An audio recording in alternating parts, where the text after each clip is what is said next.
আচার্যের বিরুদ্ধে বিরূপ মন্তব্য হুমায়ুন কবিরের, তার বিরুদ্ধে এফআইআর করা হয়েছে। তিনি বলছেন যে আমি জামিন নামানো, আমাকে গ্রেপ্তার করা হোক, আর আমি বেরিয়ে এসে বুঝিয়ে দেবো 50,000 লোক নিয়ে মেডিকেল কলেজ ঘেরাও করে, তখন দেখিয়ে দেবো কি করতে পারি। উনি সবসময় এই ধরনের বিতর্কিত কথা বলেন।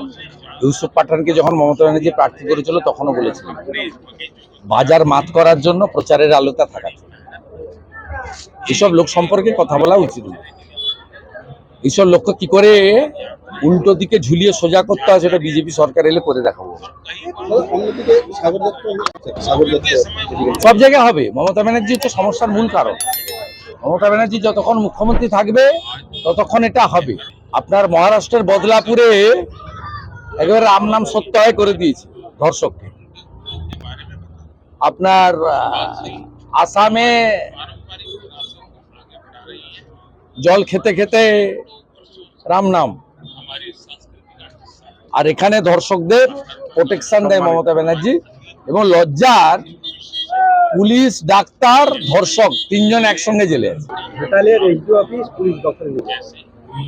আমি এটা বলতে পারবো না। আমার মনে হয় থানাতে জল ঢোকার জন্য হয়েছে, না জেনে বলা ঠিক হবে না। যদিও থানা অন্য কোনো জায়গায় করা উচিত ছিল, ইরিগেশন দপ্তরে পুলিশের অফিস হওয়া উচিত নয়। তবে আমি যেটুকু জেনেছি থানা জলে ডুবে যাওয়ার কারণেই তারা ইরিগেশন অফিসে গিয়ে থানা চালিয়েছে।